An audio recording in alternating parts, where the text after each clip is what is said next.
What if I told you the way it has always been done is not the best way? Facing your fears will change your life. The passion behind this journey is merging two separate worlds into one with the goal of creating value and awareness for a better life. I'd rather be sidelined trying to achieve greatness than watch greatness achieved and it only set on the sideline. Now introducing your host, Jacob Emery. This episode is brought to you by R&R Pipeline, an infrastructure company. Our purpose? Enhancing America's infrastructure with a safety-driven, integrity-led culture that provides an environment for team members to grow and thrive. Welcome to another edition of the Iron and Infrastructure Podcast. Today we have two guests, the Pat and Angie Cherubini. They own the Cherubini Company and Local Vibes, which I'll let you guys talk more about that here in a minute. You've volunteered quite a bit. You've done quite a bit for the community.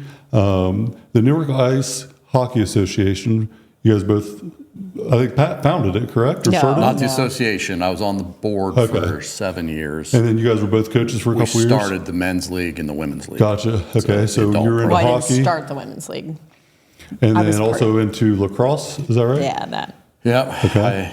I started, it came from hockey. Yeah. And my sons played, so they ended up in Granville to play middle school. Lacrosse. And then we almost moved to Granville to play lacrosse. Yeah.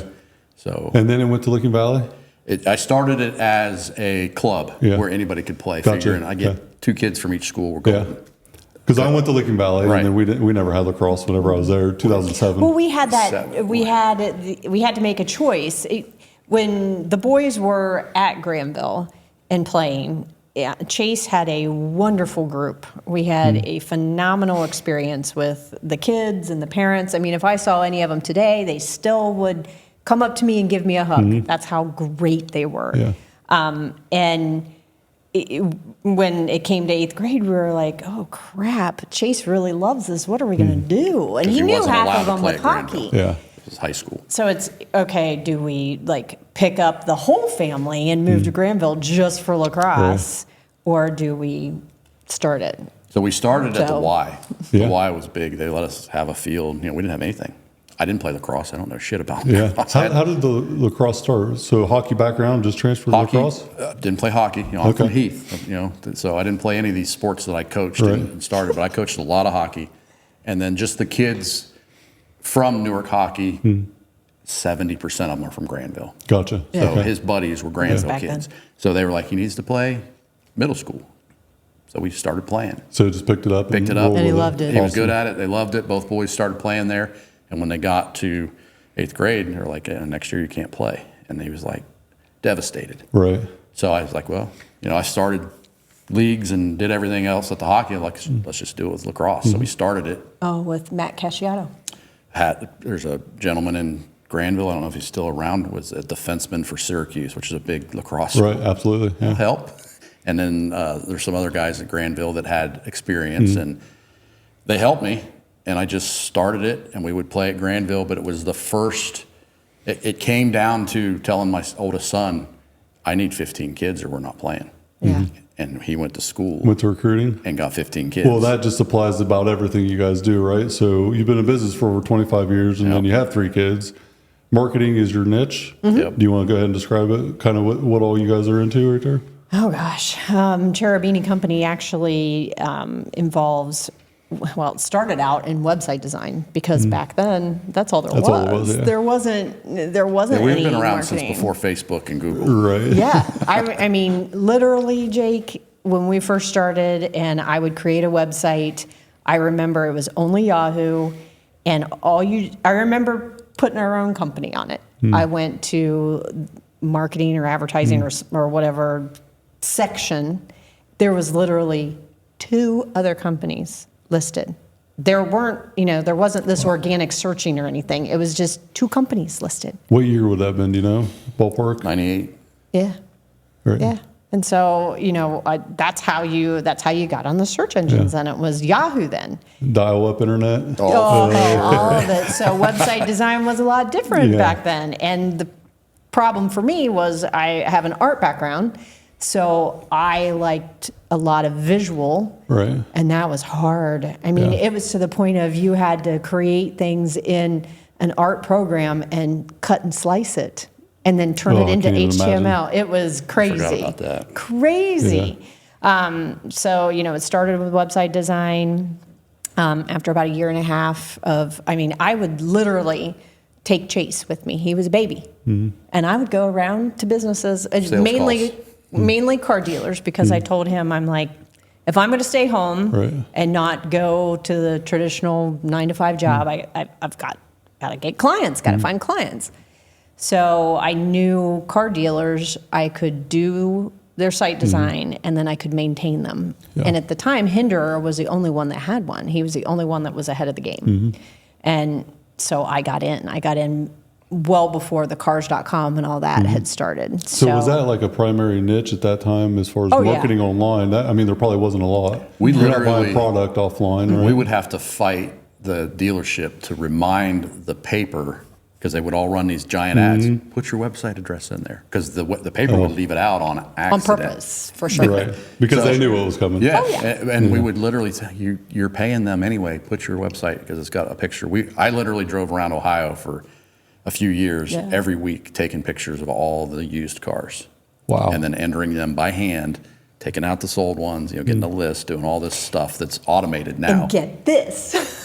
Our cameras had the floppy Jesus. disk, the first one. I mean, that is so dating us right now. Dating like us. the ones this big maybe? Or The floppy, Our first camera was about this big, a square with a big floppy disk in it. so it's that actually makes kind me of feel really old. well, hold on a second, because you're not going to feel too bad here in a minute. So I think we still have some of them cameras that are in our pipeline with the actual disc. Do you really? Yeah, that we used for construction sites before we did work, Seriously? like 5 years ago. Okay, I don't feel so bad. Yeah, and I would get the thing out, and then I would take this disc out. I'm like, what the hell is it? Like, where do I put this at? Is it like go inside of a CD? Like, what is this thing? And then it was kind of the eye-opening moment. Oh, we're about 25 years behind technology. Oh, yes. But it's ironic that you say that, because I knew exactly what you were talking about. I had, It was my crazy. story is, I had a big, it was this big, so I had a neck strap, and I was always on a clipboard writing stuff, so I'd let it hang, and then I just pick it up and take a picture. And I had some old woman stop me and said, "Why are you taking a picture of yourself?" So it was like before selfies even existed. I'm like, well, I'm really taking pictures of the car. Yeah. So I ended up getting a ton of dealers by doing that.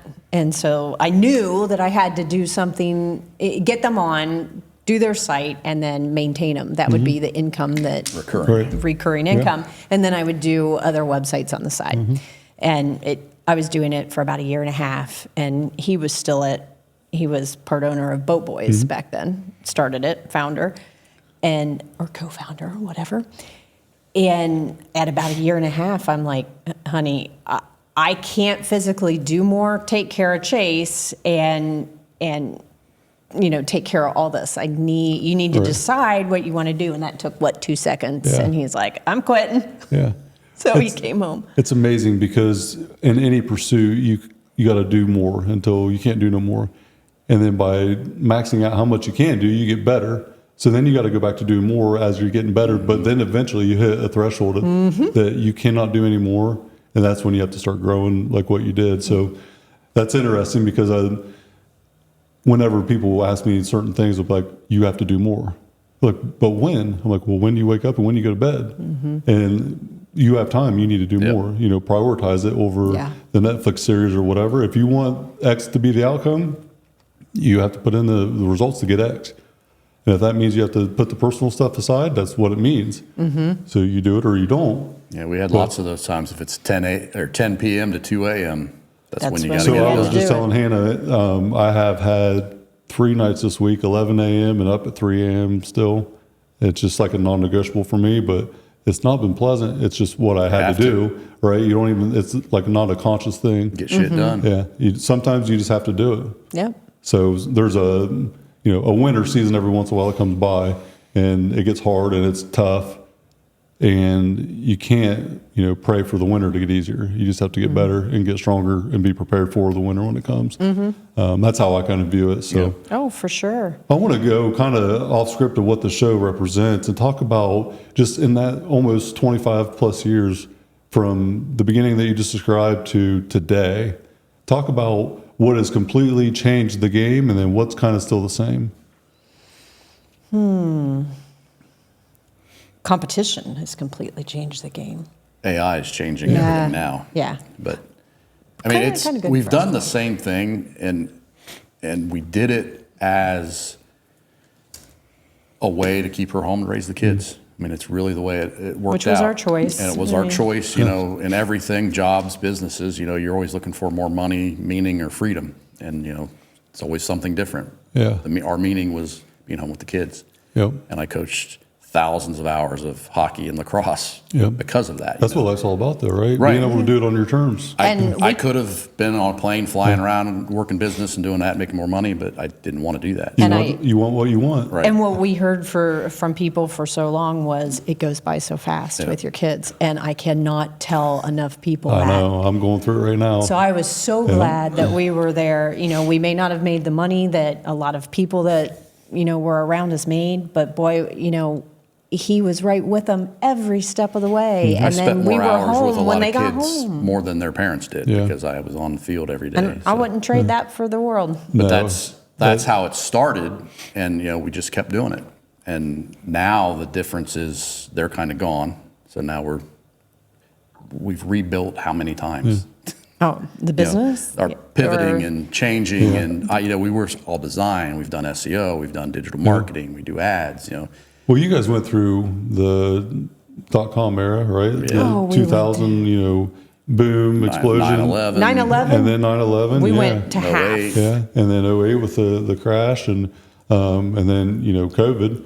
Obviously 9/11 definitely was huge. was the worst. Well, that was the first big major event to hit Yeah. the country. Yeah.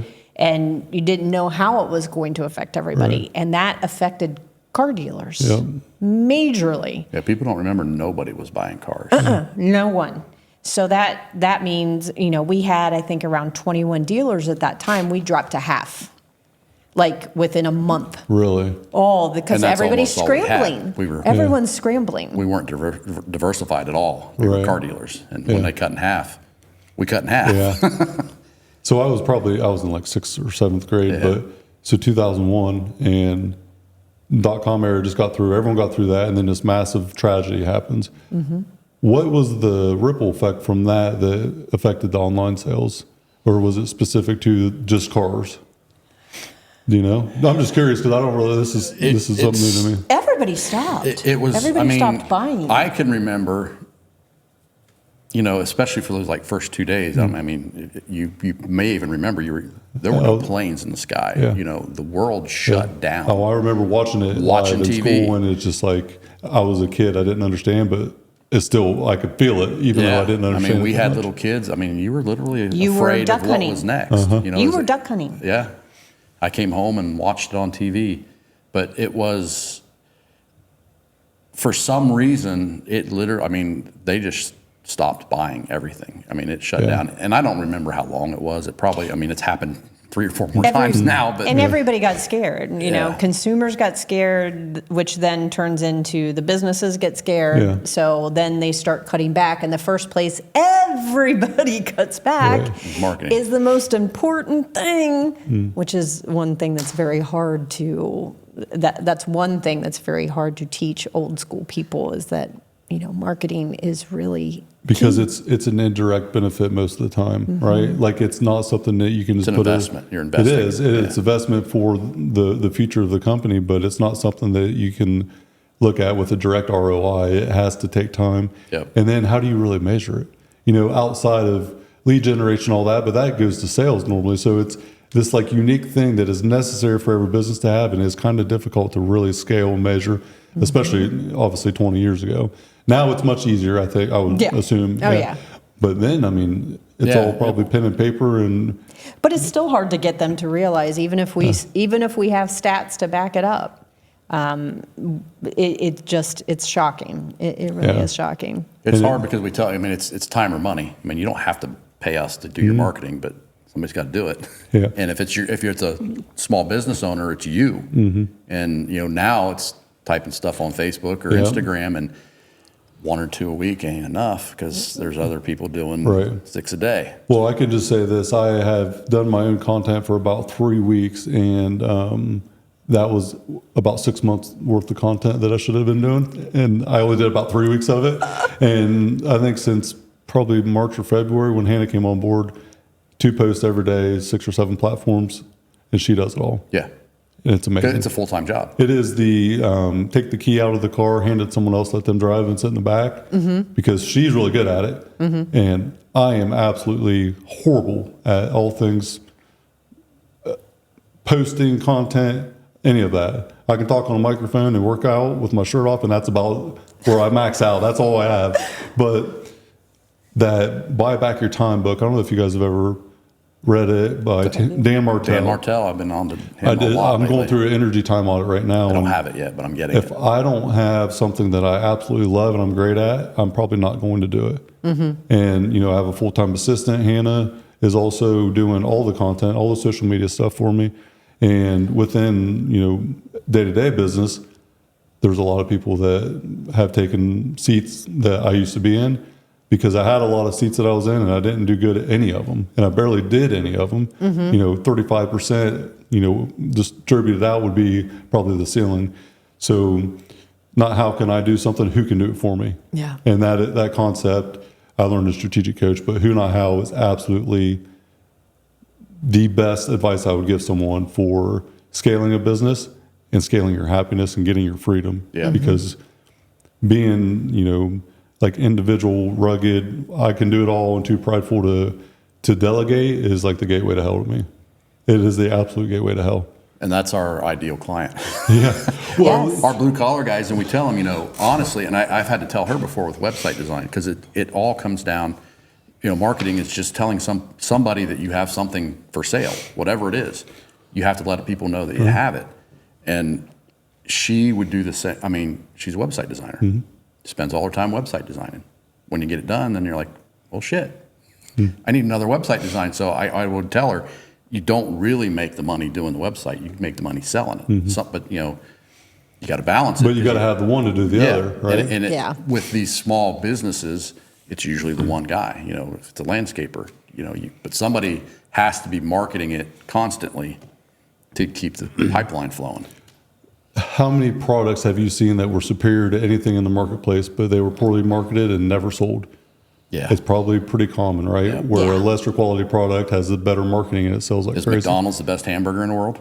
It's a real estate company. Well, but right? They sell more hamburgers than anybody else too. But their marketing's superior because they have that Exactly. niche. The golden arches, everybody knows what that is. Yeah. And Brand. the Brand brand awareness. is massive. Absolutely. Nike, Michael Jordan, you look at some of these brands and it's just Usually that whoever it- gets the most attention sells the Yes, most. absolutely. So marketing in itself is something that I've learned more about. I still don't know a damn thing about it, but building a brand in itself is unique. But being able to tell a story is really powerful too. That's huge. And it is huge. So I kind of went through that transition myself where I went back and I just started documenting my life story. Getting on camera, which is completely uncomfortable for me, was not so much anymore. And my 2 biggest fears in life were taking my shirt off in front of other people, which you guys probably know that I kind of face that fear now, and being on camera, which I also kind of faced it. 2 biggest fears growing up, like from childhood until Really? now, because I was chunky growing up, I was fat. Which I and cannot picture you that everybody way. says that, I know. I started doing like diets and training regimen at 13 or 14. Really? Because of it, yeah. So I couldn't stand being in front of other people with my shirt off. And I couldn't read and write very well. So that created this public speaking fear that I didn't even realize until I got older, because I wasn't confident reading. I didn't speak good English. My grammar's still like a 3rd grader. It is what it is. But as I got older, I started to understand how much power was in overcoming that fear. And oftentimes we look at fear and see it looks just so massive right in front of us, and it's miles and miles long, but if you just take one step, you realize it's only a couple inches deep. So it's really not that bad, but you just have to take that first step. I remember, give you credit for what you've been doing, because Yeah. I remember it wasn't that long ago that you started putting out all the content, documenting everything. And I think I even sent you a message on Instagram saying, because you were doing a podcast, we do one, and you've done way more than I just said, just keep it up. That's the hardest thing, is keeping it up. Is. And it's hard at first being in front, because I'm an introvert. I don't like being in front of the camera, but it's not that bad.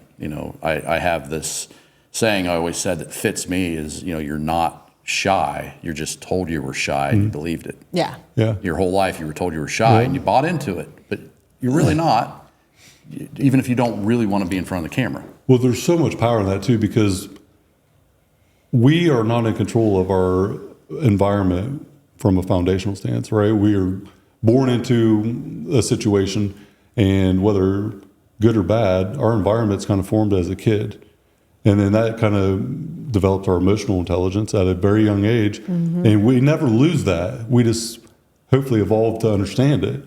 So when you feel a certain way about something as an adult, it normally stems from childhood. And normally our fears from our childhood become our limitations in life unless we overcome them. For sure. So when we overcome the fear, and it just breaks through this limitation that you don't even know is there. Yeah. And so like doing this, I was reluctant to do this because I did not think it would provide value to other people. Oh, And that was my original thought was, well, who the hell is even going to listen? And then exactly it what we all would started say. to be like my surroundings, being a part of Max Effort Muscle and the 4am crew. Like Corey was constantly on me, and Tyler Treadway.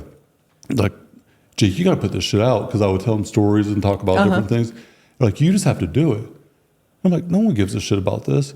And now I see the value in it. I didn't have enough understanding for me that, well, I'm a little bit different. I'm a little bit unique. It's just what I do. But now, like having the outreach I had, if it would have been only one person that changed your life, it would have been a success. Oh, yeah.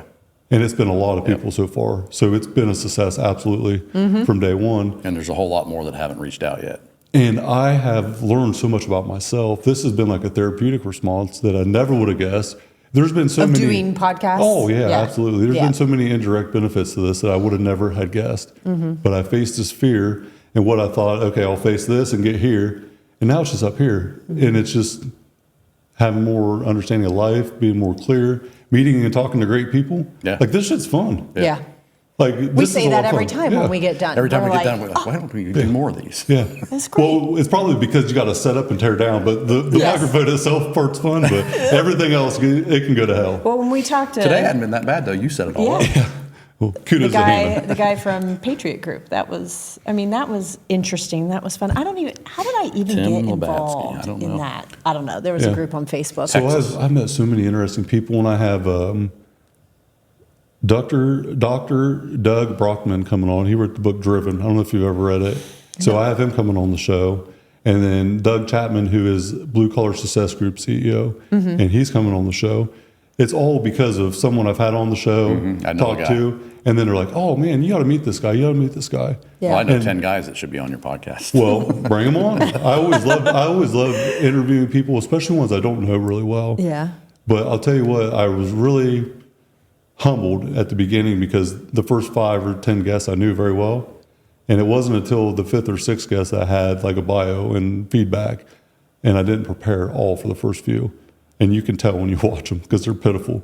But when I learned more about the history of the individual, like my attorney is like a dad to me, absolutely incredible human. And I learned so much about him I never knew. And I was shocked. And I should have known better because the first interview I had was with my grandpa, who was 84. And so I interviewed him Is for he like your intro? Yeah. I had a feeling. Yeah. So he does the That's introduction. cool. Yeah. So he read off a bunch of quotes. I still have that interview like saved. It's archived for now, but, and I want to get him on the show again. I'm going to, but I thought, man, I got to get my grandpa on there. And I learned stuff about him I didn't know. He was writing, he wanted to write a book, and he wrote a journal for like 60 years. Oh my gosh. And he was picking up, and he missed like 10 years. So he was like redoing the 10 years. That's cool. And so like, I had no idea, but he had all these things that he had done I never knew. And I heard a quote that really sparked it. It was, you die twice, once when you're buried in the ground. And the second time is the last time someone says your name. I'm like, he has done so much incredible shit in his life. And no one's going to know about it if I don't try to spread the word. You know, very few people will. Yeah. So that was like the whole entire motive behind that. That's cool. But it's so powerful once you do this, and then, you know, you face your fear, overcome it. But for me, facing my fear came from the confidence from lifting weights. So let's go to what the show is all about. So the iron and infrastructure, the iron built me. So my infrastructure is built based off iron. Heavy equipment and lifting weights, my two passions from very young age. And then still to this day. What has CrossFit, shout out Jason Tomlinson, CrossFit Uprising. Yeah. First of all, let's pause. Let's take a couple minutes here to talk about Jason Tomlinson. So Jason Tomlinson, which he will be on the show soon, what an absolute incredible human. Yes. And that's how we know each other. I think Yep. the introduction was from that. Yep. So shout out to Jason Tomlinson, CrossFit Uprising, Newark, Ohio. You got to go check it out. Yep. Absolutely Ask unbelievable. me anything. So About it. I'll segue that to you. You know more about CrossFit Uprising than probably anybody. Yep. Let's talk about it. What's it all about? Oh my gosh. It's 100% a community of like-minded people. Basically, CrossFit's a mindset, not just getting in shape.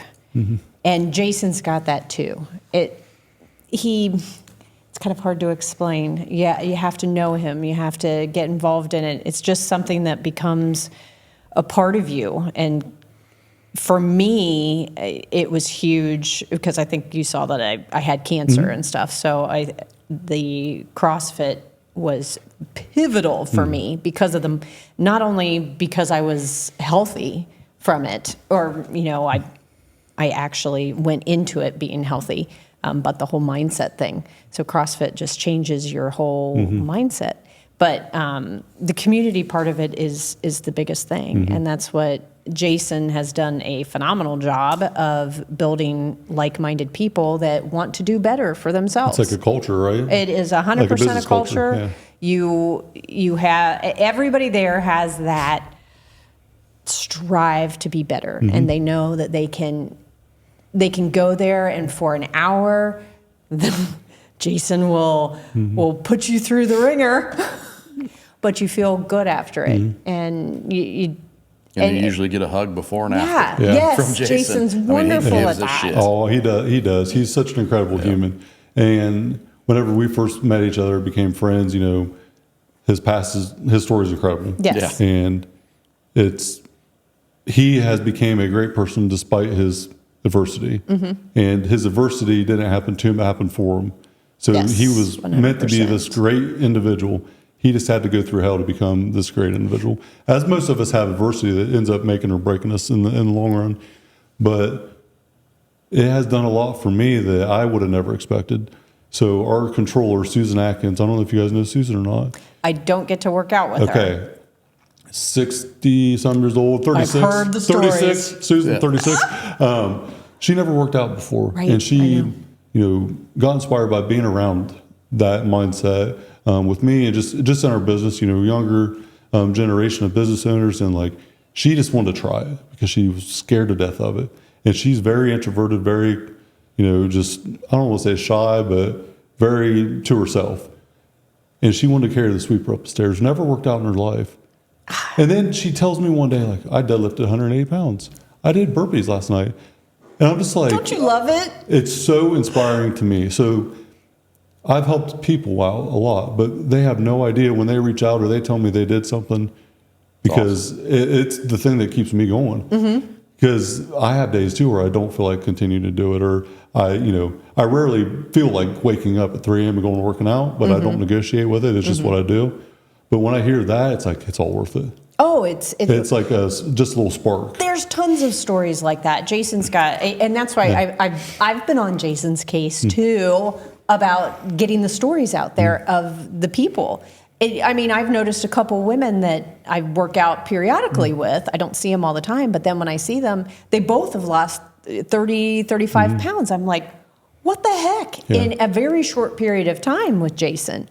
And their confidence, that's the big thing about it, is the confidence of people changes, and it's doing it's doing very simple little things, just like Susan. Yeah. You know, and the good thing about her, and you know, even at our age, you know, at 55, a lot of people my age, if they fell down, a lot of them couldn't get up right now. Yeah. Because they're too fat, Yep. or they have Weak. zero muscle. Yep. But those are the kind of things that you learn in CrossFit of how to get back up. Well, and, you know, I am for whatever makes you feel better. You know, if you want to, if wellness in general, it is a physical output, but it's a mental like input as much yes. as anything else. And you don't realize the indirect benefit of it. And the thing that I've seen more than anything is do something hard today that I don't see a return on investment with. The delayed gratification is something that is often overlooked because you got to do something really freaking hard and you don't see any return on it for a long time. But then when you do see the return of that compound effect every day, it's like, holy shit, this is so incredible. Yep.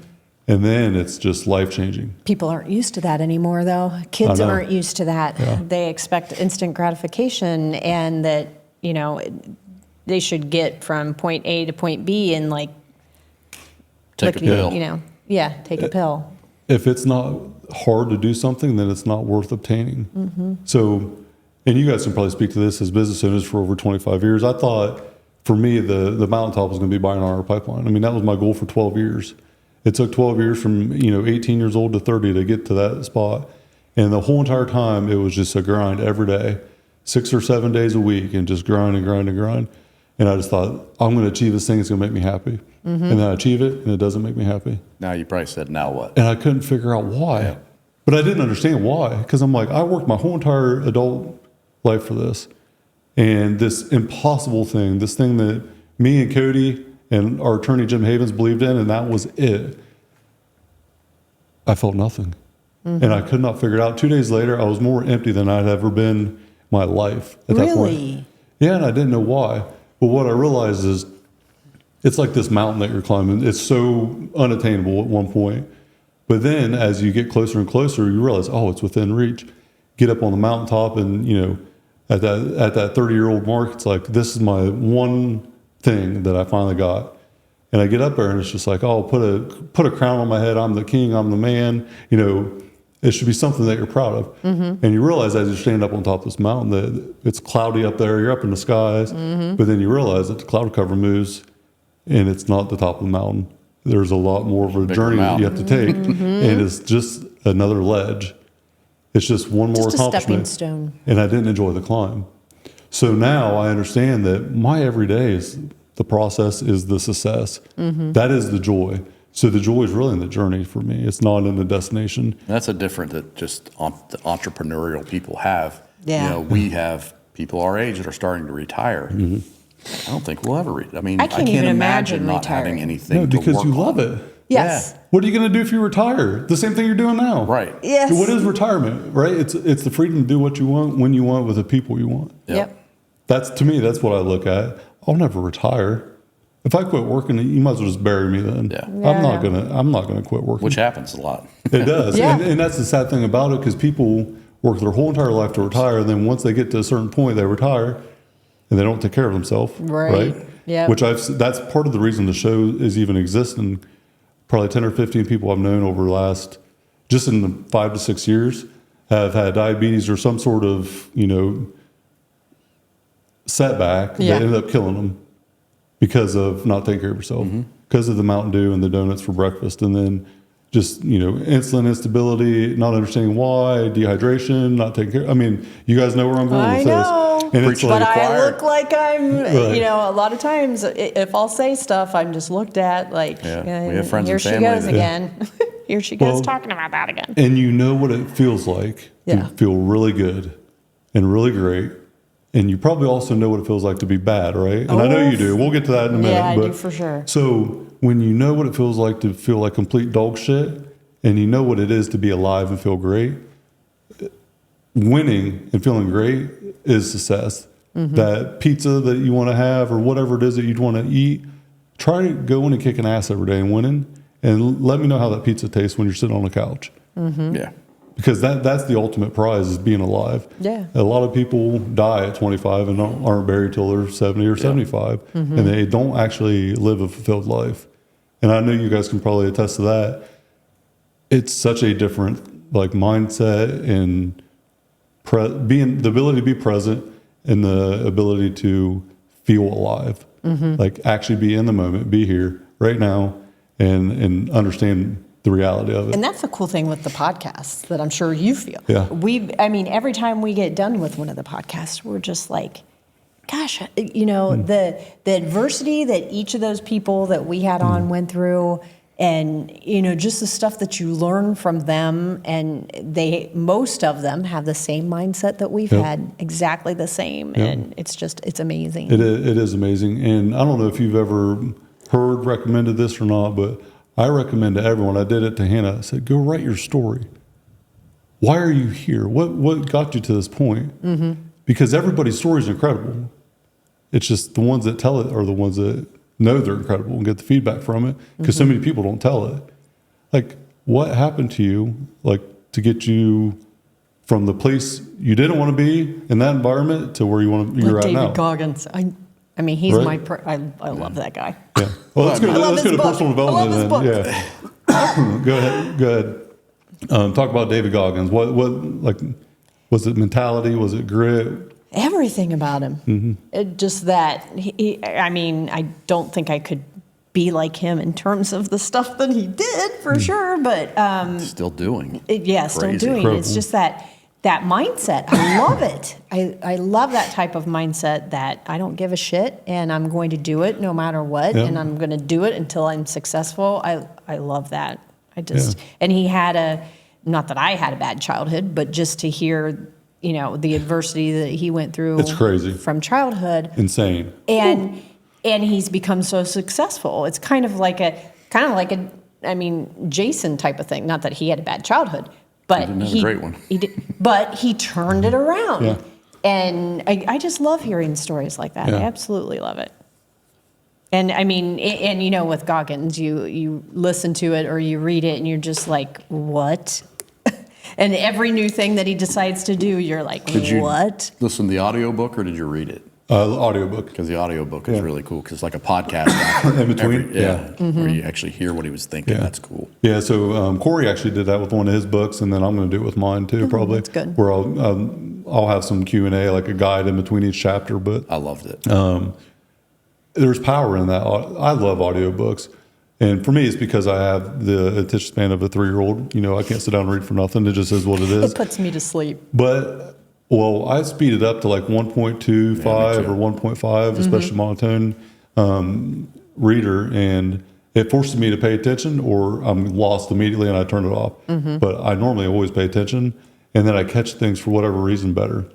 He's the one that got me started on reading. I mean, embarrassingly, I hated to read. I hated to read too. anything but maybe, something that was not motivational. It was just smut or something like and that. for me, it was, in school, read this book about this, Yes, whatever. I hated that. And I don't want to learn about Shakespeare. That's not going to help me anything in my life. I don't Right. want to, none of this that I'm forced to read is going to help me. I never, ever read a book. Me either. I hated for the it. longest time. I never tried hard in school, and even in college, I didn't do much. Yeah. It was just, for us, it was trying to figure out what's next, and picking up. And then the motivational personal development stuff, I've been doing that for like 20 years, and that's just. Well, once you become like kind of hooked on it, it just becomes like an obsession. Yeah. Yeah, I I wanna don't read watch this, TV I wanna read anymore. that. Never. I'm constantly learning about something. And because I barely made it through high school, I didn't go to college. I didn't really start becoming any like educated Yeah. any form or fashion until I was mid-20s, probably 23. And when I realized that I have to work on myself more outside of my job hours, when I started working on me as a person, is when everything changed. Really? So I went from bottom end of the company labor at 20 to running crews of 15 to 20, maybe 25 guys within 2 years, 3 years. You did? It was like a switch automatically. And I realized I had to break down the reality and the issue with me. So look yourself in the mirror and break down the pain and the adversity and why you're stuck in this rut. And then, Quit feeling sorry for yourself. yeah, no one's going to save you. So you figure it out or you don't, but no one's coming to fix it for you. And I just realized this environment of happy hour, chicken wings every night, Yeah. hanging out with the guys, smoking and drinking all night, just being around that environment, which at 20 years old, I did that. Yeah. I'd quit going to happy hour and I'd go walk on a treadmill all night. That one change was huge. Really. And then I add in audiobooks. And then I just become obsessed. Then I was listening to audiobooks on the way to and from job sites. Or guys in the cab of the truck or sleeping or whatever. Or like, turn that shit off. I'd put headphones in. Like, I just became obsessed and would not negotiate with it. When we go on vacations, we like to drive because that's when we put on all the podcasts that we want to listen to. And I love it. Yeah. We love listening. You can learn so much about life and business from other people's viewpoint because we all have different challenges and different views. And oftentimes I don't mean one's right, one's wrong, but don't you find that's the hard part though? The imposter syndrome, we get in that big time, especially now. I mean, it's now 26 years in of doing the business. It's like, there are people that are like, 30 years younger than me that are teaching website design and teaching marketing versus doing it. And, a lot of times we sit there and think, why would they listen to us? right. We get that, but we're changing that. Well, We've changed that So now. here's an interesting thought. Imposter syndrome is normally felt when either I look at life this way, especially as a business owner. There's three kinds of people that I've met in entrepreneurs. There's people who are humble almost to a fault, where they underestimate their own value. Yeah. And they overestimate probably others, where they don't have the confidence or they don't realize what they can actually provide to the marketplace. That's one kind of person. Then the second one that I met is the person who's a know-it-all, that's arrogant, and tells you you can do everything, you can't produce anything. Oh, yeah. And then the third person is the one that knows if they're one or two and evolves out of that place and becomes real with himself. And we all fall into the trap, I think, of whether it's imposter syndrome or, comparisonitis or whatever it may be. But then when you just sit back and kind of, be present and realize this is who I am, this is what I want. Yep. Everybody can go fuck themselves. I'm going to do what I want on my terms. And it doesn't matter what their opinion is. Right. Because even the people that you're closest to in 100 years, we're all going to be gone. Yep. And if, in 50 years, if we're gone and it's your funeral and it's raining out, that person might not be there because it's an inconvenience. So why do we care about their opinion? Right. And so you have to kind of just get back to the basics every once in a while, at least for me. And it just like changes that mentality a little bit where, no, I am going to do this. I am capable of it. And it stems from the Iron Foundation for me. Yeah. Because that day that you didn't want to do that deadlift or you didn't want to do that WOD in CrossFit and you did it anyways. Yeah. Sets us up indirectly for so many more things in life. It definitely does. I don't know if you're like this, but we get ideas and we want to do this and we want to do that. And we, of course, didn't you just announce it with our own clients? We started a community now. Now we have a community that we're going to be helping people with marketing and advertising and web design and all of that. And because we could never find a real good platform to be able to do that on, and we finally found one, and we're so excited, and we're going to have courses and stuff like that in it. Awesome. And I can't wait because a big thing that we love to do is we love to help local businesses succeed. It's like Jason, and I'm like, Jason, I want to do whatever I can to make you succeed because I know you're good at what you do. You're not good at this part of it. He can't do the website and stuff like that, but we can help you, and that's what I love, and that's what gives me a lot of meaning and makes it so cool. So when you can inspire change in somebody and they can never repay you for it, like when you do something for someone that can never repay you, there's a whole new level of fulfillment there. Yeah. And so we've been fortunate enough to do that. One example that sticks out, we had a kid who had some setbacks in life and was watching a job site of ours one day. He was obsessed with our guys out there working. He even had his stepmom or his caretaker go get a hard hat and vest from Walmart, and he would wear it all day, sleep with it. So the guys gave him a hard hat and vest and stuff from R&R. And then me and Cody and our safety director, Levi, went there right before Christmas and took him, sweatshirts and hoodies. Oh my gosh. And I get pictures still to this day, that was 2 years ago, of him wearing that stuff, like hard hat, vest, and sweatshirt in Walmart, the grocery stores. And like, I know he'll never be able to repay me back, Right. but he did. And, Yeah. Like, Oh, yeah. because it means so much to him Yeah. that it probably means 5 times more to me. Because that's I know how awesome. powerful that is to him. Like, it gave him some meaning in life when he didn't have much. And it was like, it almost brought me to tears when we were there. Something Because he was so just beside small. himself, so small. And just, you never know what people are going through. Yeah.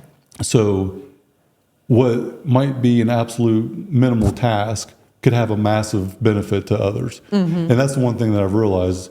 If you can be in a bad mood for no reason, you can be in a good mood for Yep. no reason. So whenever you're, pissed off that day or this day or life's, getting you down or whatever, I always try to keep that right here when I say something or when I'm feeling something, and just take a deep breath, because I'm sporadic and all go, go, go. But I just try to be present for a moment and then, say something with good intent. If nothing else, at least have it be good intent, because I have often spoke too quick and made a small situation much worse, if you can believe that. So there's an interesting dynamic that you said something. You guys have a ton of ideas and you're all this and that. Are you guys both more visionary type? Do you know? Has that ever been? Oh, okay. Totally different. I'm the visionary, and she's the doer. Okay. We could be talking. Neither one of us are great at integrating. Side. Right. The finishing part, we're both working on all the time. Yeah. But I'm big picture all the time. I'm big time. usually 5 years ahead of her about what we're going to be doing or trying, attempting. But she'll be, because we always joke, we have a hot tub in the morning. We sit and we call it our board meeting. We just sit Right. there and we just talk, because Yeah. this is all we do. Yeah. We talk about business. I mean, our life is basically a 24-hour podcast. We talk about business. Most of the time, I'll be halfway through an idea and she's buying a domain name and designing a logo before it's even That's awesome. a real thing. Like, would you? Yeah, but I get in trouble. I'm like, He's would like, you stop? Because 20 of them don't even get past Right. that. Like, Yeah. just relax. I do that all I'm the time. just don't I? talking. It's just an idea right now. But we're both weaker at finishing and the smaller stuff. I have no ability to develop anything. I can envision it, but if it has to be developed by me, it's going to be a disaster and probably not done. That's why I have people like Hannah and my assistant Dane Dane, my assistant, is the COO of my life. Like, she tells me when I can do what I can do. Like, I've had to become structured and organized by somebody else because I have no ability to do it. That's nice. And I know that. And so we need that. Yeah. I'm telling you guys, okay, I'm going to give a little plug to Superpowers. That's the name of the company. I'll give you guys an introduction. Stephen Nooner is my coach from Strategic Coach. He's one of the owners of it. Him and Ryan Casson are the co-founders. Incredible company. Absolutely phenomenal. Their onboarding process is second to none. Their matchmaking ability is so incredible, because I had assistant before that, and they're not even in the same category. It's like comparing a car tire to a banana. Not even close. Superpowers will make you feel like you have superpowers. It has changed my life completely. Really? It is that incredible. That incredible. Probably 10x the production, and it's not even, I think it may be 6 months. I don't know. It was the beginning of the year when I hired her. For R&R. Whenever she runs my life, personal, professional. I mean, she everything. Seriously? Oh yeah, like everything. She's writing my book. Like, she's the one I'll send audio files to. She coordinates with Hannah more than I do. Like, I had to text Hannah. I was like, are you coming Friday? Like, yeah, oh yeah, Dane coordinated it all, and then thank God she did, because I would have forgot for sure. I've coordinated with Dane too. Yeah, that too. Yeah, Dane, yeah. And she runs everything for me, but it's incredible. I mean, she is getting to the point where she can think for me. Yeah. Like, drafts Really? emails to respond before I even get in there to look at the actual email. I don't get in my email inbox unless she tells me to. I get on Slack and my Google Calendar, and that's it. Like I only get that in my. It would is be heaven. so. If you guys think, and you can do, I think like a part-time, it's incredible, incredible. I cannot recommend it enough. If you're interested, we can talk offline, and I can get you an introduction. Absolutely. For sure. Phenomenal. And the people that own the company started it because of this exact pain point. Really? So the episode with Stephen Nooner is the one that talks about it. Yeah. And he had a assistant that worked for him for years that everybody wanted to steal. I don't know if you guys watch Suits or not. Oh, but for Donna, sure. right? So Yeah. like telling the story like a Donna was basically how I would describe it. And he ended up having, I think her name was Fran. She went and would like help other assistants to friends of his for free, get them set up. Just get them organized. And then he just realized this massive gap. And then Fran, I think, retired. And then he started his company afterwards. So him and his business partner both were kind of a part of it because they seen the need for entrepreneurs that needed help. Oh, yeah. And so Superpowers uses the assistants from the Philippines. Mm-hmm. And the reason that they did that is because the workforce here doesn't care. Yeah. Right. I mean, I'm not being politically correct when I talk about it, but people here just don't give a shit. Oh, it's and over true. there, We've hired it is Filipinos incredible. before. Yeah. Yes. So it's absolutely incredible how much they care, how genuine and passionate they are, and how highly educated And they they're are. family oriented. So incredible. So Yeah. like Dana's from the Philippines, and she's a rock star. She literally gives me superpowers to operate the way that I should. Because I'm a visionary, but I'm a dumpster fire on nitrous when it comes to organization. Admin, organization, anything like that. That kind of you might sounds as well like just- us. We'll talk offline Oh, because for it's sure. absolutely incredible. And the hard part is we have, especially him, he's got so many ideas and you know, there's things that we want to accomplish and want to do, but there's just not enough of us. Yeah. And then you add on all of our clients. I have the same ideas for them. Yep. You should be doing this. I and we get to- understand. and, you know, we honestly get stuck working.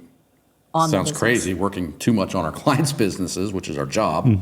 Than we do working on our own. Right. There's just we don't have one thing to work on. So ever. yeah, and I went through this like really bad for about 6 months, and I have priority awareness now. That's what I call it. That's so good. I'll frame it with priority awareness. I have 3 to 5 goals a year that absolutely non-negotiable have to be done. Mm-hmm. And if it doesn't fit in something that's going to help accelerate the progress on that, it's normally a no.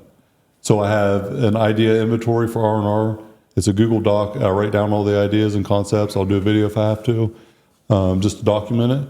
I'll put it in my parking lot, basically. Let it sit until it's time. And it's a long-term thing. And then there's stuff that comes in, like in the present, I can't let wait, which the podcast is one of them, because I see a different future for our industry. And I want to help bring wellness into the industry. And the adversity I've seen and been a part of for so long, I want to help other people overcome that and show them another way. I don't want to be a preacher about it, just create awareness. That's how I frame it, is just to create awareness. I'm not going to go tell people what to do because blue collar nation's stubborn enough. Yeah. I'm not going to go preach to them.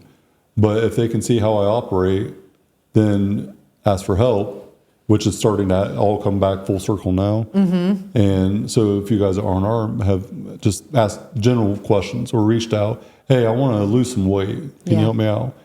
And It's got to help them. it's helping them a lot now. And I keep it very simple. Normally 5 push-ups, 5 sit-ups, 5 squats, 21 days straight. You can't skip a day. After 21 days, come back to me. And that's how I start. I give them something to go accomplish. And then you guys both know what that does, right? The compound effect of that one accomplishment is massive. And then it's hydration. I don't want to take anything from you. Gallon of water every day. And if you go buy a jug, like the one on that table over there, go buy this gallon jug for $40. You can drink your Mountain Dew and whatever else if you still want to, but you have to drink this gallon every day for 21 days. And then come back to me.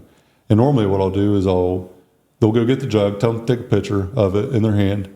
I'll take them a bag of aminos from Max Effort Muscle. And then it's like, oh, I'm drinking lemonade. Yeah. Because for whatever reason, people can't drink water because they don't have flavor. I don't know. It's soft as baby shit, but water. whatever. I know. I'm the same. Like, Soft you know, as we have a baby shit. I hydration like that. supplement now at Max Effort. So I'll mix the hydration in with the aminos. Yep. I sweat so much that I have to. Oh, yeah. But I could drink a gallon of water all day and just be fine. Yeah. I desire to drink water now because it's such a thing I'm accustomed to.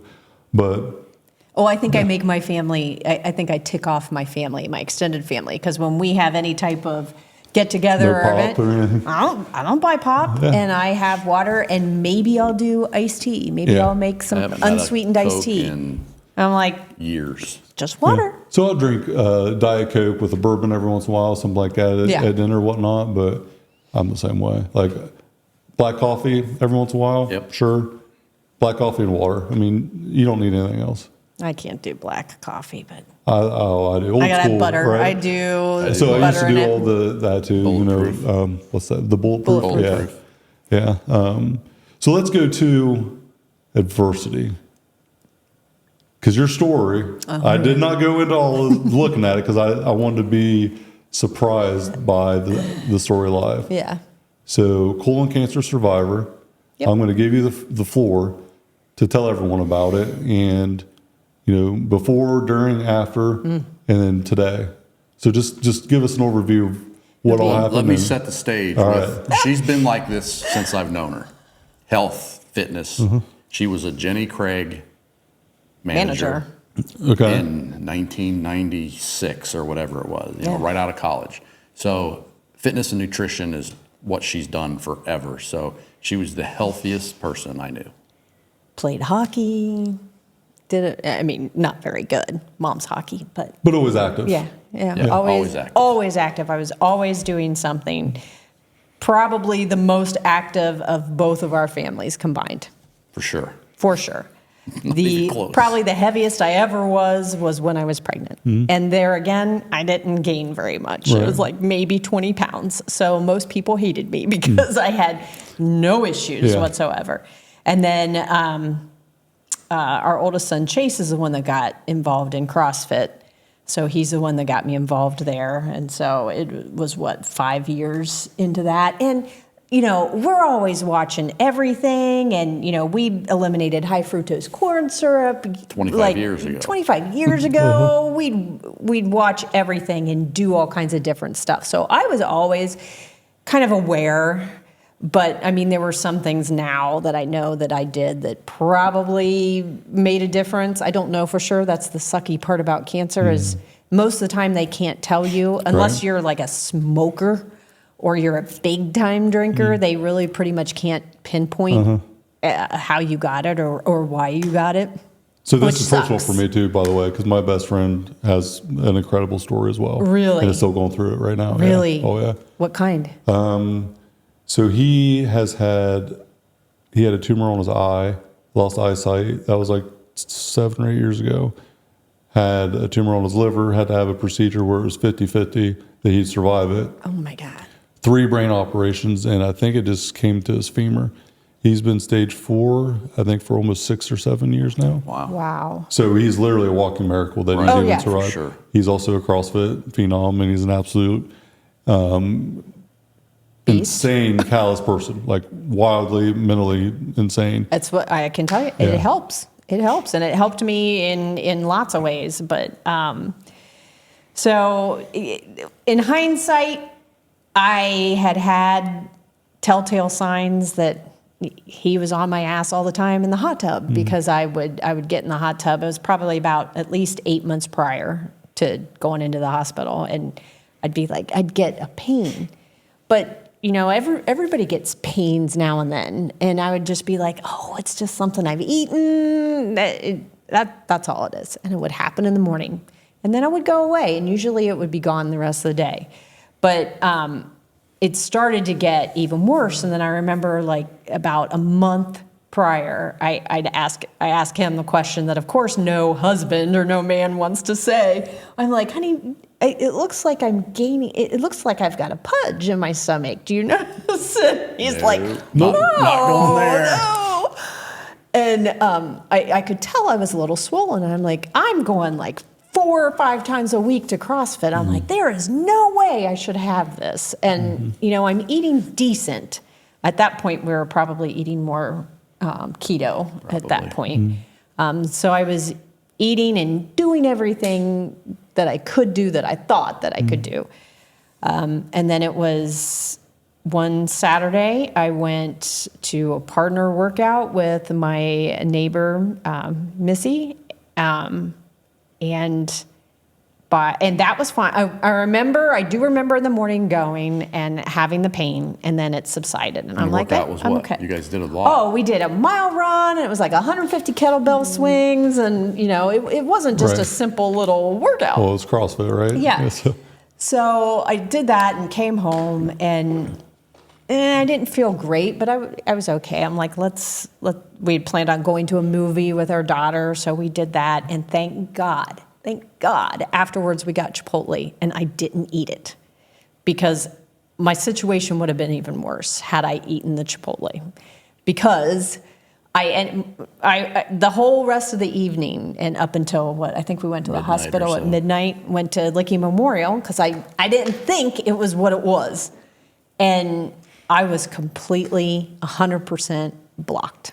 Wow. So had I eaten that Chipotle, it probably would have come. It would have come up. Wow. So I didn't eat it, but I went into Licky Memorial, and it was hilarious. At that point, I was 52, and I go into Licky Memorial, and I totally remember sitting there with that guy. I mean, at midnight, nobody's in there. Even in the emergency room, it was dead. And I sit there, and this younger guy that you could tell he didn't even want to be in there working. He's like, "You got to pee in a cup." And I looked at the kid. I'm like, dude, I am not pregnant. I know I look pregnant, but I can assure you I'm not pregnant. Number one, I'm 52 years old. Right. I'm not pregnant. Had to do it anyway. And so then they started taking me in once I figured out I wasn't pregnant, started taking me in for tests. And thank God I had there was a doctor at Licky Memorial that used to be there, but then went off to Chicago, but he was in visiting. Super nice doctor, very, very educated, just very, very good. He tried to do a colonoscopy, and it couldn't. I was completely blocked. Wow, so and so he knew, yeah. And he didn't sugarcoat it. He pretty much told us, it's what you got. Yeah, he came in, it was, the morning she's running CrossFit, the next morning she's got cancer. Wow. I mean, it was... So was it immediate, go to This was the end of COVID. This was COVID. Okay, so we're at Licky Memorial at the end of COVID. Nothing against Licky Memorial. They actually were They're not wonderful. set up for anything remotely close to that. But they were wonderful. It's super nice. And the tests I went through, this is where part of CrossFit comes into play, because I didn't get, you can't have Novocaine or any type of pain meds with some particular tests that I had to go through. And I remember sitting on the table. And looking at the clock. And I tell this to Jason all the time. I'm like, I hear you saying it's a WOD that's only lasting, it's an AMRAP for 20 minutes. You just have to lay there for 20 minutes. And you can do this. You've been through all these other workouts before that are longer. You've been through hero WODs and all this stuff. You can do this. And so that's really what got me through, was having that mindset. That foundation. It was a mindset. Yeah. And it did. And then I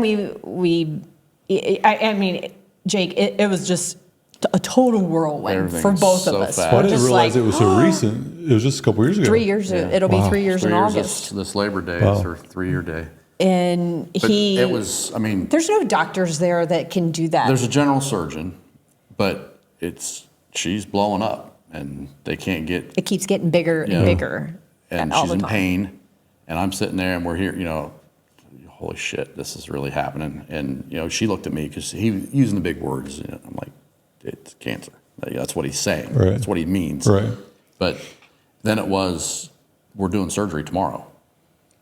And and talking about getting the colostomy bag and doing all that. And the guy's talking, and he's a general surgeon.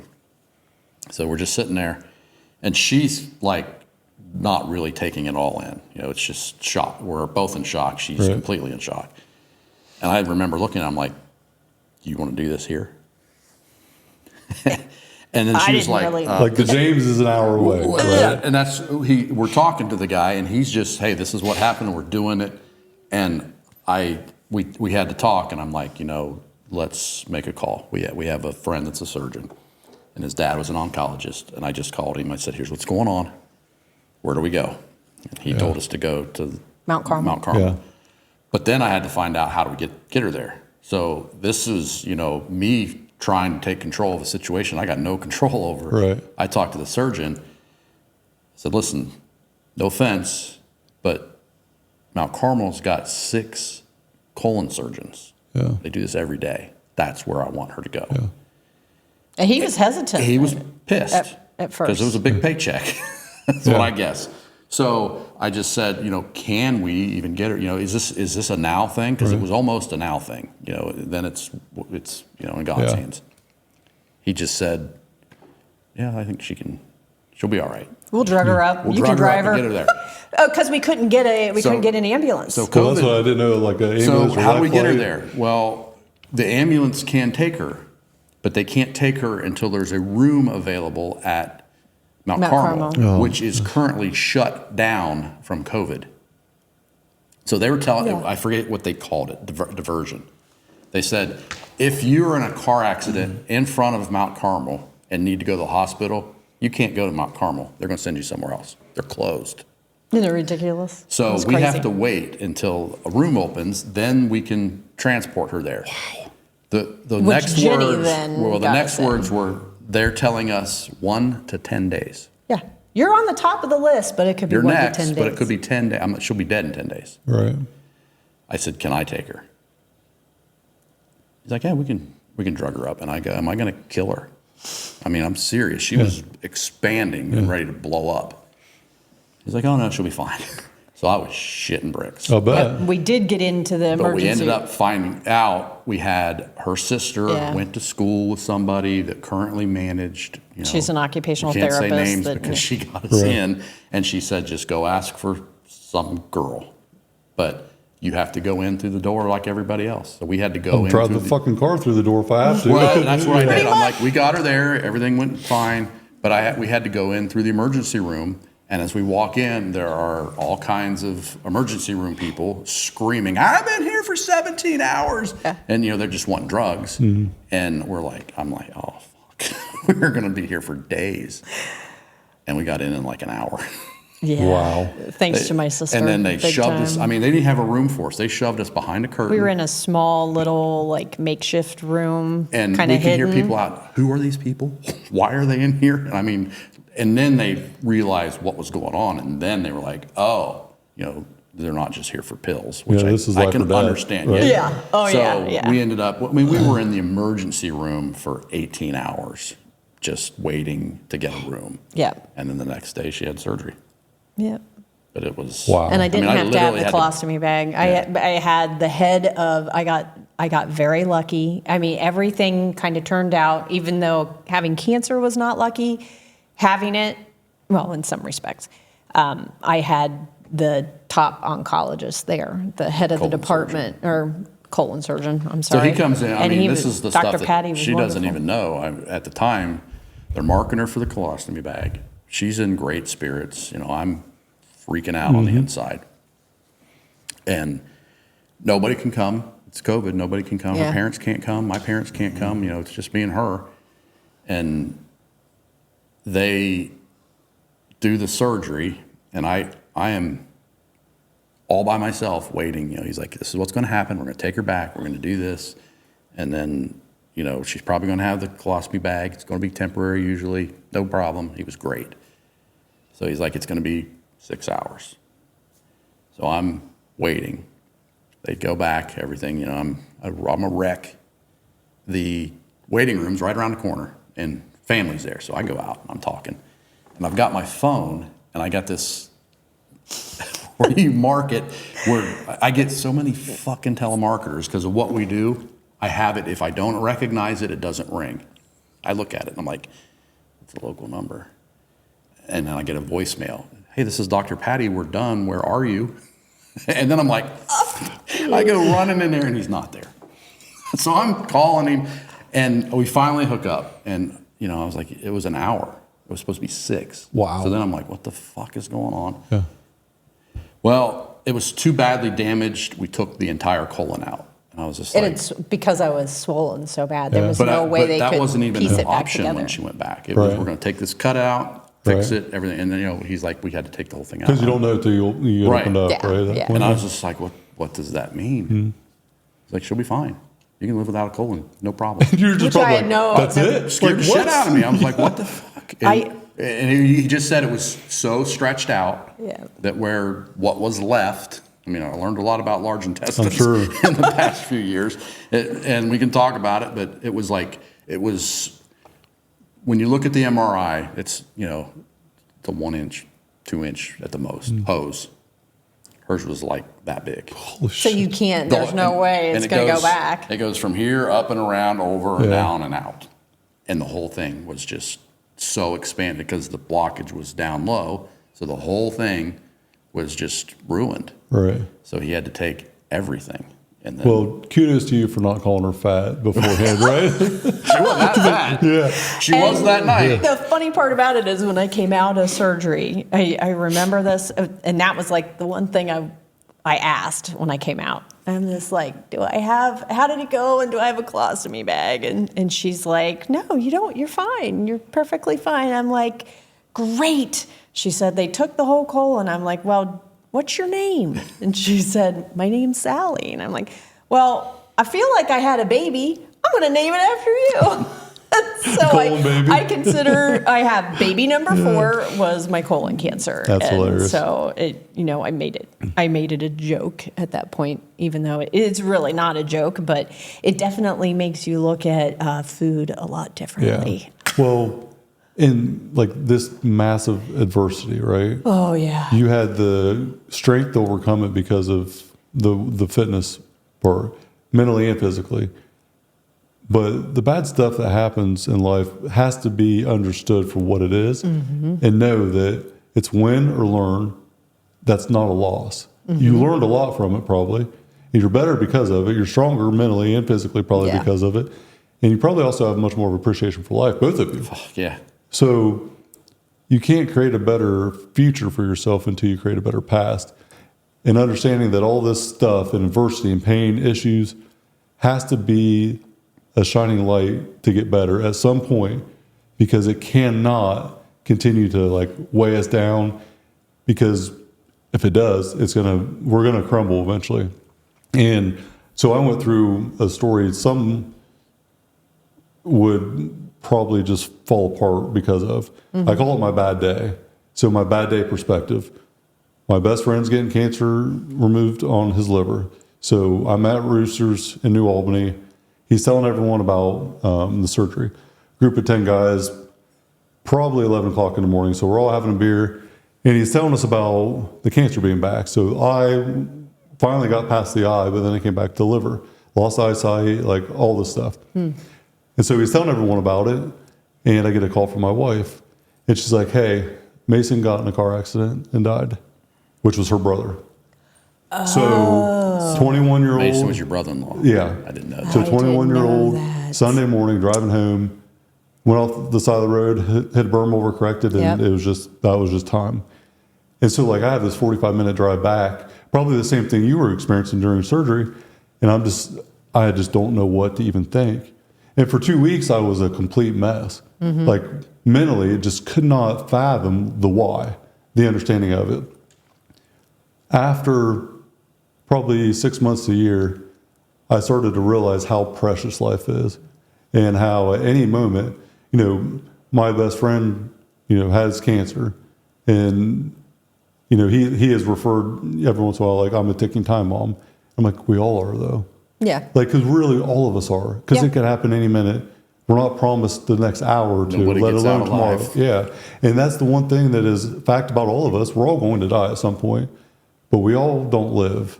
And so I turned that really, really tragic moment and made sure to never have another bad day. That was my one bad day.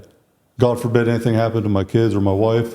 That would, also be one. But It would all test the you. bad hardship and adversity in my life became opportunity to get better. And I learned from it then. Because I had one really bad day, one bad experience. And I had to create that experience to be something positive of whatever it could be, because no matter what, I can't change it, but I can change how I feel about it. Yeah. And it was seemingly impossible to some degree. It was just 7 years ago in June since that happened. And for the first time in 7 years, I felt a little bit of peace. Really? Because the last thing I ever said to him was, I can't tonight, bro. He wanted to go out, have a beer. It was like 3 or 4 nights before, a week before, and just wanted to get together. And it was like 9 o'clock, and I'm waking up early, and I just couldn't. And that was the last thing I ever got to say to him. So that probably is also the reason why I'm so passionate about helping other people. Yeah. Because I wasn't there when I should have been. I know that the outcome would have been the same because it was just destiny. It was fate. And I couldn't have changed it. Mm-hmm. But I wasn't there when I should have been. And I can't change that moving forward. So like my friend now, he still has cancer. Is he He's going through still chemo fighting. too? I'm actually waiting on him to get a hold of me to let me know what the next steps are. He's had a few. They take a hole saw and drill a hole through his skull, and I have seen some of the most horrific pain that an individual could ever go through. And he gets out of it. I walk into the room. He just flips me off and says, "Man, I can't wait to go to CrossFit." And he hurts so bad he can't cry, but he's calloused and mentally tough because of that foundation. Yeah. And that's why I want people just to understand and be aware that the iron foundation is what builds us. What most people would completely crumble under is just another day for us by lunch. Oh, I saw you wouldn't. We talk about this all the time because I'm only in year 3 of the recovery or checkups for. Right. You have to go for like every 5 6 years. months, Well, it started out every 3 months, Right, then 4, and then I think we're now on 6. But I had to go through chemo for 6 months just because they wanted to do it. And I don't know. I always question it.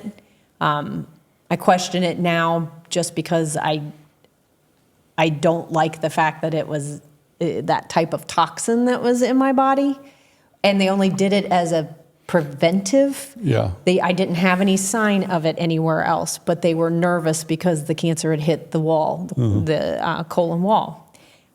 If I had to do it again, I would maybe not do that. Thank God I was healthy enough to make it through chemo. But when we go over I went to Zangmeister, which was wonderful for that. But we walk in there and we can tell who's going to make it and who's not going to make it. And we're There's good. way too many people in there. Way too many people. And it's their mental attitude. Yep. And just what floors me is how many people you go in there and they have this happen and people are so heavy. And then at a cancer place, Jake, what they gave me to eat when I'd go in and I have all this sticking in me and all this medicine. Oh, well, we've got cookies, we've got crackers, like a kid's we've school got Coke. cafeteria. I'm like, It's repulsive. no, I brought my own stuff. Thank you. Yeah. When she came out, the part that we always gloss over is she was in 11 days. It took that long before we found out, is she okay? We didn't know because it was COVID, it was Labor Day weekend. Can't even imagine, my God. And we just, we're so grateful because so many people get way worse news. But as she's coming out of it, her first meal after the surgery, I can't believe I didn't take a picture of it. I feel so bad that I didn't because of this, what we're talking about. In the hospital, after cancer surgery, after colon cancer, her first meal was, I can't remember exactly what it was, but it was tea, yogurt, Juice. and then they itemize an oatmeal. They itemize it. You get a ticket. Tea, With lemon, sugar. 2 sugars. The sugar packets.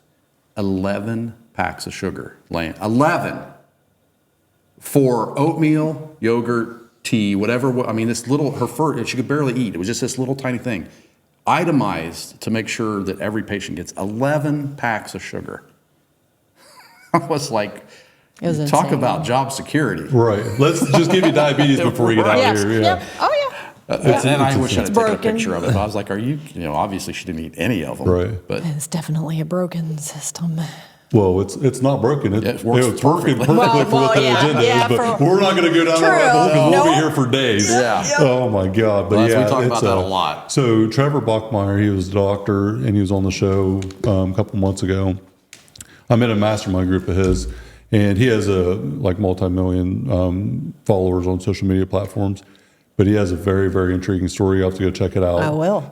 About cancer. And he's very outspoken about the system now. Yeah. And you guys, I would venture to say, will have the same exact mindset that he does. But he is not scared to call bullshit when he sees it and experiences it.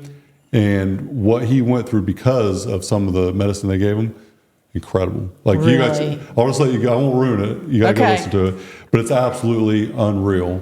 What he Does went he talk through. about it on your podcast? Oh yeah. Oh, does he ever? Okay. Yeah, he lets loose on it. And more people need to do that. There's a reason why obesity is at its highest. It's not an accident. I know. It's not an accident whatsoever. So, you would think that all the resources that we have now and all the food that we have, I went through the same thing to some degree.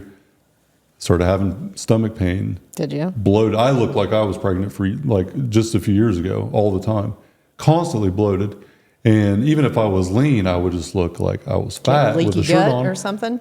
I had 15 or 18 food allergies. So I gluten found out was that one, too. eggs, egg whites and yolks, yeast. Now, I can eat duck eggs. Do you eat duck eggs? No, I don't. I just stay Yeah. away from eggs altogether now. Duck eggs are way too rich for me. I could put one of them, They are rich. half a dozen regular ones, but I can't do them by themselves. But pepper, I was too. and it's like to this day bad. So I went to the doctor for all my stomach issues, and they said take Nexium. So I go back after 6 months. It's helping a little bit, but still not better. Keep taking Nexium. I'm like, it says on the bottle, don't take longer than 14 days. I'm like, something doesn't seem right here. Right. So I go to Dr. Serrano, who's my regular doctor, and he's like, you got to quit all that shit. And then I finally got allergy testing done and realized, oh, I'm eating bagel with cream cheese and half a dozen eggs every morning. Allergic to all No of it. wonder I'm shitting my guts out till 9 o'clock. I feel like hell. And I feel like I'm pregnant. It took probably 6 to 8 months before I started to feel decent. Heartburn was severe. Well, Nexium was just a Band-Aid on a broken leg Yeah. and actually compounding the thing itself. So when I come off of that, I'm taking Pepcid complete like crazy. And it just continued forever. My throat would actually swell shut. So it happened a few times. My doctor had to give me an EpiPen. What? Because if I would have like pepper or anything that would inflame my throat and have like, so meat and rice is, I'm steak and taters. That's all I eat. Yeah. Basically, majority of Or what I eat, steak. red meat and rice. Yeah. And so I would eat rice and the rice would like swell up in my throat because my throat was inflamed. And it would literally, like I have had times where I've had to like force water down my throat to throw up because it's not going down. Seriously? Yeah, it'll get. You can like see it, hear it, everything when I my swallow. gosh. And I won't feel it, but I'll instantly know as soon as I swallow, I'm screwed. But and it's been scary like 3 times where I was nervous. Like 3 or 4 times, like I was really nervous. But the pill made it worse because my digestive tract was not well enough to break down the food. And the pill broke down the food, but it's destroyed all the acid in my body Oh, to actually yeah. break down the food. So I didn't know that, right? They also don't put that on the bottle that, hey, take this and you won't get the thing that's hurting you, but it's going to be way worse if you ever Right. stop. Which is just about every pill you take. Right. Yeah. Yeah. So whenever I figured that out, I'm like, all right, I have to figure out a way naturally to never have to rely on a pill again. Yeah. Because relying on this pill is only killing me probably faster than what not taking it would. It was hell though for 6 months a year, where if I would eat something, I mean, instant heartburn, like severe. I get that with tomatoes. I'm allergic to tomato or sensitive Yeah. to tomatoes. And so now I'll have, some gluten every once in a while with my kids, maybe whatever, but I understand what it is now. And if I have too much, I know what I'm in for. Right. Right. So I choose not to most of the time because I like feeling good too much. Yeah. But the amount of bloating that I had then compared to now, not even comparable. And then last year I dialed it back in even more and I just went next level discipline. And I was probably close to 250 pounds when I started. And I'm 235 right now. Best shape of my life, leaner than I've ever been, feel better than I ever have. And I just love every day now. I just have such a different mentality. because of the physical side being in check, Right. the mental side has also accelerated, the growth as well. So, And you get your sleep? Well, you don't get a whole lot of sleep. You just wait. well, That'll change. I Yeah. promise you it does. it'll have to eventually because It I mean, does. this week I think 3 nights like 4 hours sleep. Now, right now it's just temporary. It's the season, but yeah, sleep's not something I'm very good at. Yeah, but I was the same way back then. I could live on 4 or 5 hours of sleep and be fine. Well, I'm can't living. do I that don't know now. that I'm thriving. I'm surviving. But I can't do that now. Well, I get quality sleep now. So what I didn't realize That's before, good. the allergies would keep me up at night because I was bloated. I'm digesting food even though Oh, I ate 3 yeah. hours ago, or Yeah. I have stomach pain.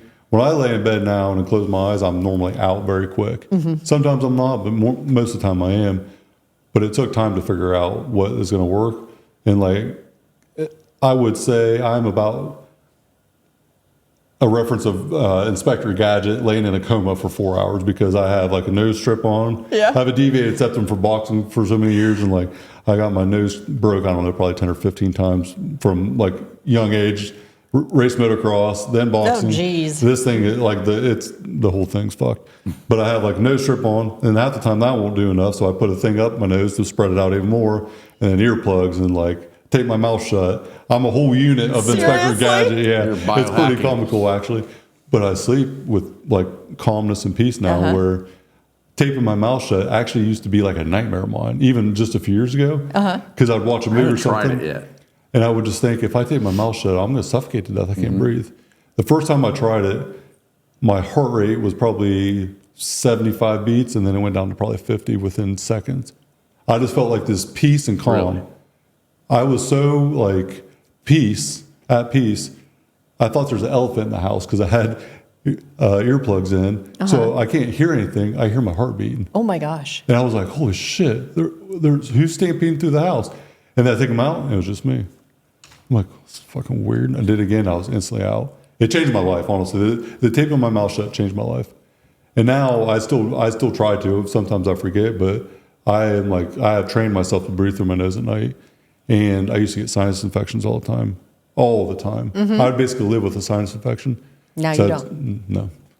I used to get strep throat especially, years ago, Yeah. 2 to 3 times a year. And that would be the physical exhaustion, 30 hours of sleep straight. I'd wake up 3 times in probably 30 hours. I would sleep like crazy, but I was breathing through my mouth, so I wasn't sleeping good. Yeah. Now I wake up and I feel hydrated. I don't even know how to explain it. You got to try it though.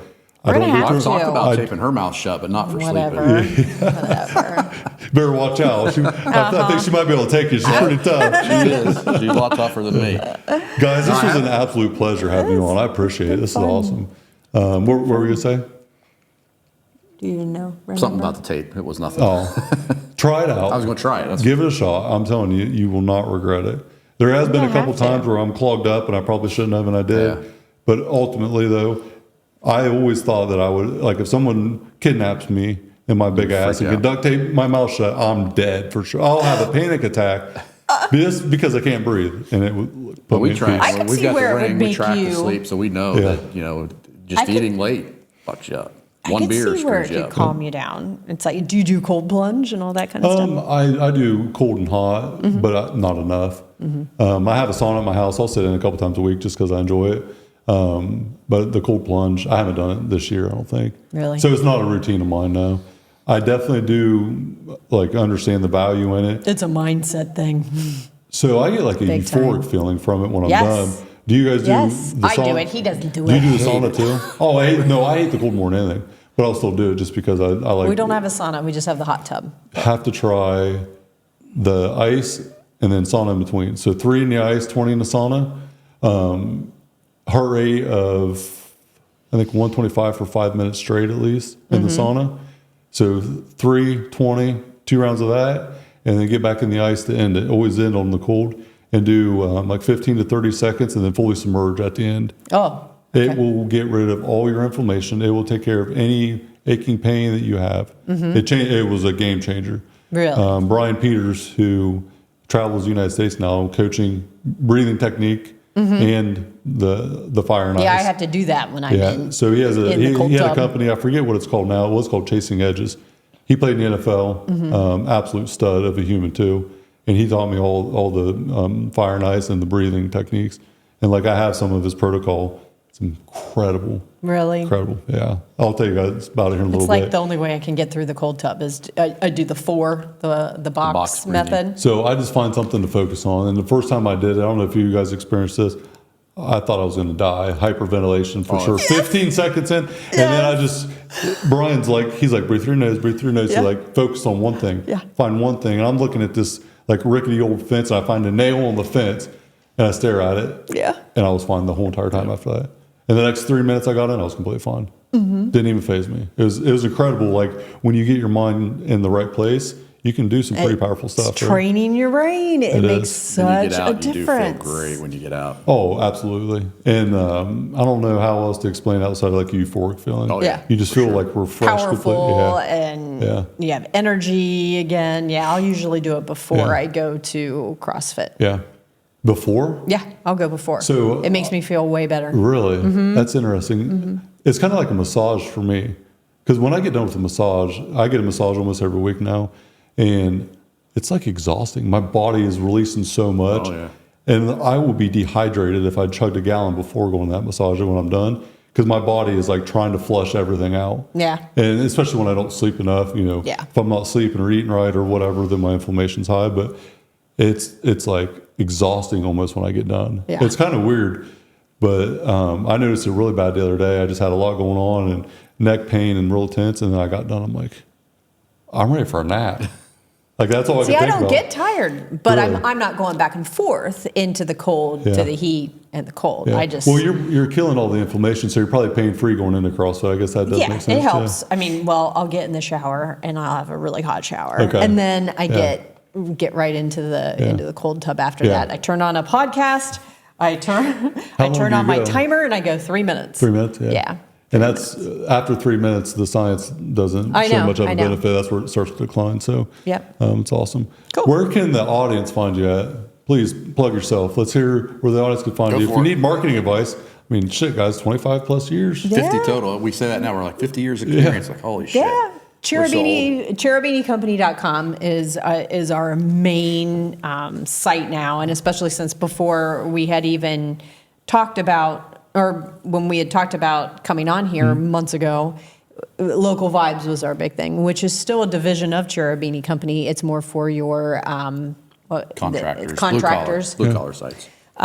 which has a marketing dashboard and everything which is wonderful. But the parent company is Cherubini Company, which we offer website design and brand design for people, and then marketing and advertising is what we specialize in. And then we're getting ready to release out on social media our circle, basically, our where we'll have coaching and we'll have courses on marketing and advertising A lot of it and for free. website Just trying to help design. whoever we can help. Give us a little bit more insight on that because it's very interesting with the circle, if you can. If it's yeah. good. Yeah. No, it's out Go there. ahead. It's how long? 10 years. For the last 10 years ago, we have, because when we still have it this day. Here's your website, and then they don't do anything with it, or they ask a question, and I say, "Oh, I wish we had a course that I could just show them," because the questions are always the same. Yep. So we've done it a few different times. We've used different platforms, tried to build our own. It's just hard, and it's hard to get blue collar guys to watch a video about how to run an email marketing all about campaign. But there still are a lot that want it. So we finally found it's a third party. It's called Circle is the name of it. But we call it our circle of trust. It's the Cherubini Circle. Get in our circle. It's just easy place. It's kind of like a Facebook, but it's not on Facebook. Right.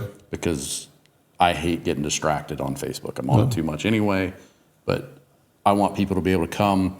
They can make a post. They can ask a question. And we're going to have courses. We're going to have a lot more, higher level coaching later, and we can just help. Because we've got 50 years experience. And there's nothing that new that comes out that you need to know. But people just need direction and coaching. In 25 years, it really hasn't changed. The fundamentals honestly. are probably still the same. The fundamentals It are is the same. exactly. It's usually the calls we get. Hey, we're not getting enough leads. You build us a website. It's not working. It's not doing this.